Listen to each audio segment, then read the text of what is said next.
We didn't join the workforce. We re-enrolled in high school. You thought that you graduated. You thought that you made it out. You thought you were done with the gossip, the cliques, the desperate need to be liked. Yet, here you are, high school all over again. But the report card is your W-2 and GPA stands for Get Promoted Anyway. I was laid off about 18 months ago after 30 years in corporate America, and I honestly feel like it was walking out of a rigged election for homecoming queen. Now, I think that we've all heard this comparison before, but let's really think about it, okay? There's a dress code, assigned seating, popular kids, weird cliques, endless group projects, and instead of detention, you get looped into 5 o'clock meetings with 10 people and no agenda. Don't question anything, and God forbid you forget someone's birthday. Suddenly you become the office sociopath. But remember Linda's cat surgiversary? Psh, you're golden. You thought adulthood meant logic, process, respect, but somehow your career is still being graded on likability, politics, and whether you laughed at the boss's third bad joke in a meeting that should have been an email. You didn't get a job. You got recast in a school play you didn't audition for. And now you're stuck playing background adult number 3 while Chad gets a standing ovation for suggesting that we circle back on something that he forgot to do. I once got a team player award for staying late every night for 3 weeks. And not because I cared, but I was behind, untrained, and terrified of looking incompetent. But sure, let's just give me a laminated lie.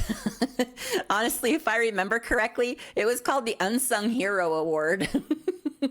Professionalism is a costume that comes with a security badge. Smile through the sabotage. Show up like you haven't been rewriting your resignation email for fun. Clap at the all hands. Pretend that the CEO's dog is inspiring. And if you don't, well, you don't get to sit with the cool kids at lunch. Here's the part that's been really messing with me. Maybe we didn't graduate at all. Okay, I know. Hear me out. Hear me out. We'll get to that particular dysfunction in just a little bit. Like I've said, I've been in the corporate world a long time, and every office has them. They're not new. They're just grown-up versions of people that you knew when you were 17. Except now their behavior comes with titles, expense accounts, and a LinkedIn post talking about leading with empathy. There's the golden child, the one who fails upward with a smile and an email full of emojis. Everyone knows they're underqualified. Everyone pretends not to notice.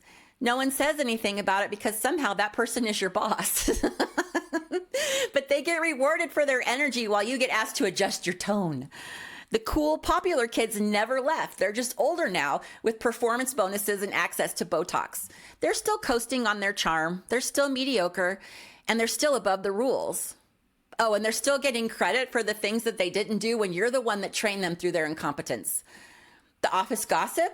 Still here. They always just say that they're keeping you in the loop right before forwarding something that you never should have seen.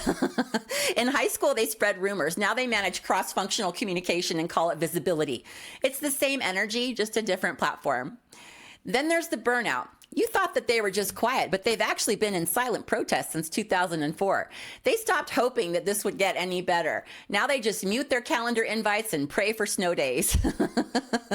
Their status has set away since they started. I'm not even mad. I'm inspired. That's the dream. Then, of course, there's the guidance counselor. These days, we call them HR. Same tone, same vague optimism. But now it's trauma-informed pep talks while people get laid off in batches. This is a true story. I once had someone from HR forward me my own email that they weren't even copied on, and it had notes. Not edits, just suggestions on how I could sound more positive. Middle management is the hall monitor who got promoted to assistant principal and let it go to their head. True clipboard energy reborn with a color-coded calendar and a passion for accountability conversations. They don't actually lead anything. They just like to schedule meetings to talk about why we're all in so many meetings. I once had to tell someone that mute on a video call didn't mean the camera. He was my director. The next day he scheduled a meeting to pick my brain. I did not accept. Remember the tattletale that used to remind the teacher about the quiz and snitch on you for chewing gum? Now they work in compliance. They're still obsessed with the rules and reporting infractions that no one asked about. They're still chasing approval. They're still obsessed with being right, and they're still ruining the vibe one policy at a time. And then there's the theater kid who joined the employee engagement committee and never looked back. They're not in charge of morale. They are morale. Now they're in charge of mandatory joy and forced fun with Cheryl from accounts payable. Yeah, those are the calendar invites for optional events that I definitely skipped. Now, some of y'all clearly need a place to scream about this. Book my time. Half my one-on-ones are just workplace trauma debriefs with cursing. And are you wondering what happened to the straight A overachiever kid? Well, they played the game so well, they built the company that you work for, and then they sold it 10 years later. Lord knows that people with brains are not the executive C-suite leadership. Rumor is it that they live on their own island now where all hands meetings are literally illegal. And nothing gets done without a hall pass. You need 3 approvals from people who weren't in the meeting, don't understand the work, and still expect you to hit the deadline like the system isn't actively slowing you down. Team building exercises are like gym class, but now it's called collaborative resilience or trust development. And it costs the company $32,000 and an entire Tuesday. And they all still end with someone crying, someone faking enthusiasm, and a follow-up email with bullet points about what we learned. Performance reviews are like the yearbook signing days where no one remembers your name, but they sign "Great working with you." And then there's the all hands meetings, you know, the school assembly, where the CEO talks for 45 minutes without saying anything, and everyone claps like we didn't just lose 16 people to realignment. Mandatory fun is like Spirit Week for exhausted adults, theme days, forced games, and a pizza party to cover the scent of budget cuts. It's not just that it feels like high school, it's that we've spent our entire lives trapped in a building where popularity still outranks performance. Okay, your turn. Did I miss one? Who did I forget? Let me know in the comments, especially the ones that get promoted for bringing the good energy. And if you thought escaping corporate meant escaping this, oh honey, no. No, you did not. You don't need a cubicle to know exactly what I'm talking about. Work in a restaurant and you'll see it within an hour. The popular servers get the best sections, even when they show up late and spend most of their shift out back smoking by the dumpster. And the manager, he's not leading. He's snogging the bartender. The last time he enforced a rule was when someone touched her bar towel. Construction sites have it. So do garages, job sites where a guy who shows up late, borrows tools, and never lifts anything heavier than his ego, but somehow keeps getting sent out to the good jobs. Retail has cliques. Education has mean girl energy. Healthcare has social hierarchies so baked in, you could chart them. See what I did there?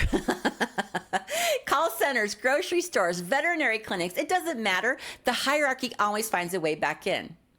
It's all high school, all of it. You still have the ones who flirt with management, the ones who cry on cue, the ones who somehow get promoted even though they've confused confidence with competence every day for the last 6 years. You're not in a grown-up environment, you're just surrounded by adults who learned how to weaponize likability. This doesn't stop at corporate. It doesn't start there either. The system is familiar because it's the same one we were raised in. We didn't graduate, we just started getting paid for it. And if your first instinct at work is to figure out who not to piss off, who not to sit next to, and who not to correct in public, you're not being strategic. You're in corporate high school. What if high school wasn't a phase? What if it was the blueprint? Corporate America isn't broken. It's just been 17 for the past 40 years. Same gossip, same cafeteria politics, same desperate scramble to be liked. It runs on cliques, rumors, and unspoken hierarchies. It punishes people for standing out and rewards people for playing along. It's not about excellence, it's about endurance. Leadership isn't earned, it's assigned, usually to whoever speaks fluent buzzword and knows how to nod during the nonsense.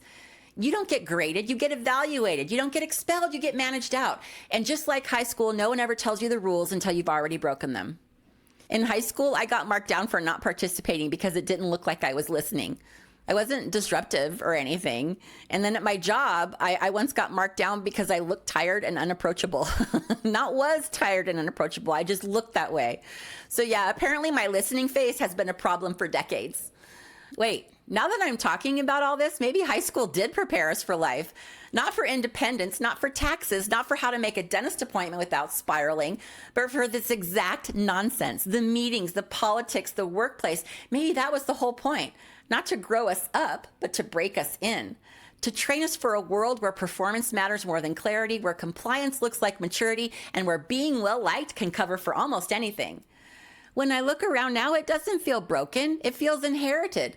Like we're all still following a rule book written by the same gym teachers and guidance counselors who told us to smile more in 1988. So if you can't win the game, do you let it break you or do you break script? It's not a company, it's high school with direct deposit.